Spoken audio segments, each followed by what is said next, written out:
Alright, this is Andrew with Joda Home Inspections. Today is August 25th, 2022, and we're here at 639 Bryan. 739 Bryan. We've got the camera pushed out about 100 feet to the city line. Now we're going to pull it back and record it and see what we find. So this first connection point is called the nose-on. This is where it goes from the lateral line into the main city line. Looks like this nose-on is maybe slipped a little bit. You can see a little bit of the round ledge, like that might have moved, but it's still definitely making it into the city line.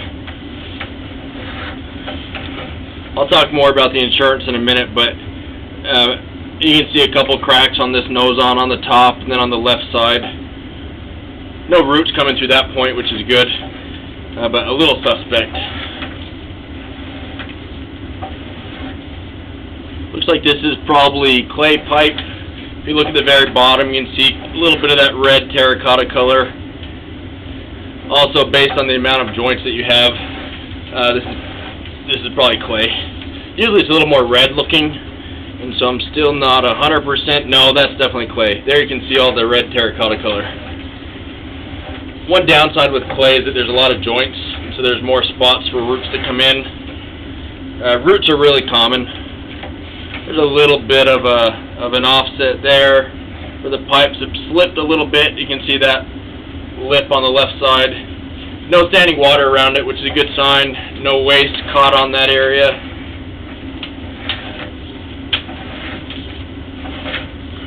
Little bit of an offset there as well.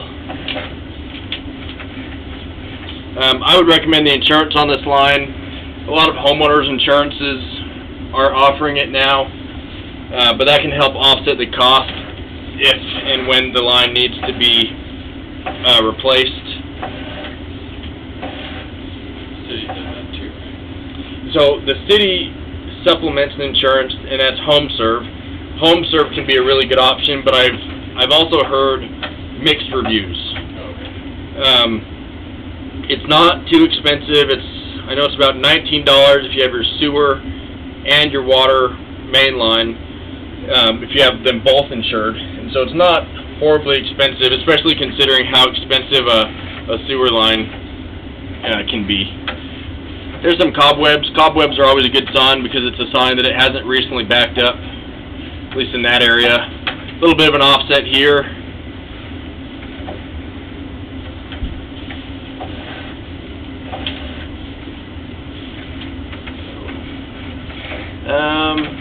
That looks like an access point, so that's a clean out. Let me hop back over it. So right on the top of the screen right there, that's an access point out in the yard. It's probably buried. I didn't see it when I was out there, but you could probably have it located and dug it up if you ever wanted to access it.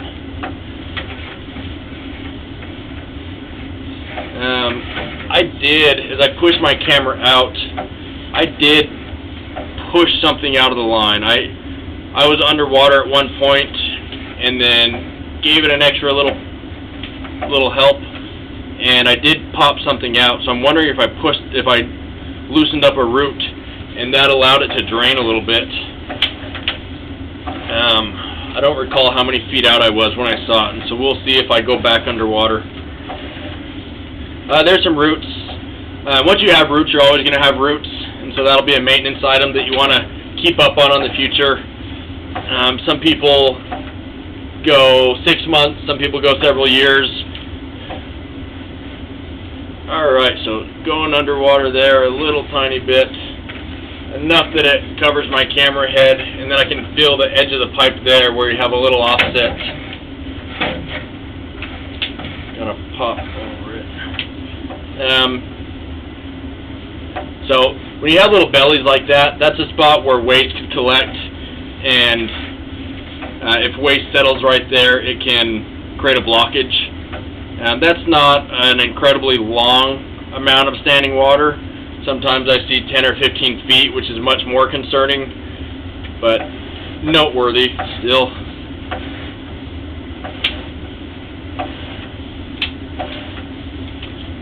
Starting to go underwater again. So that one's a little worse. And I didn't feel that my camera dropped like there was an offset. Let me see if I can put, oh no, I feel it right there. So that's probably the offset that's causing that to hold water. Maybe a little flat in that section. And then we transition to cast iron. So I saw the other video, and this is the area where he was going underwater and wasn't able to get over that offset. Sometimes when you run water or flush a toilet, it can help pop over it. And I was running water as I pushed the camera out, so that's probably the reason I was able to get through and the other person wasn't. Definitely a little bit of an offset there. The only way to fix an offset permanently is to dig it up and repair it.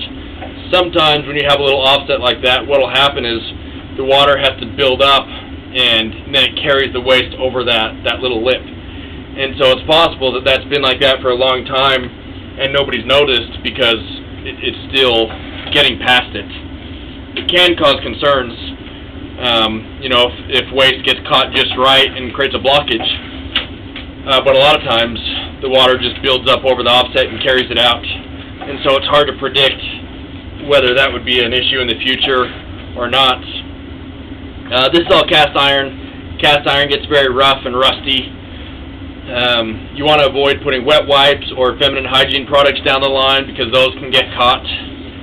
Another good reason to keep the insurance on the line.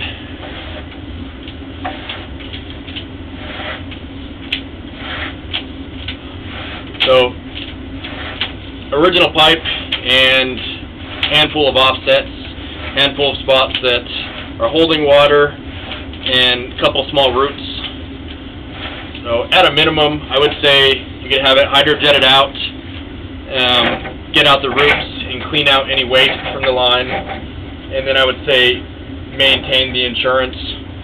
If you really want to be proactive, you can dig up those offsets. But I would say if you don't, I would carry the insurance, and you know, once you get past the 6-month mark, the insurance would kick in. So I'm going to end this recording now.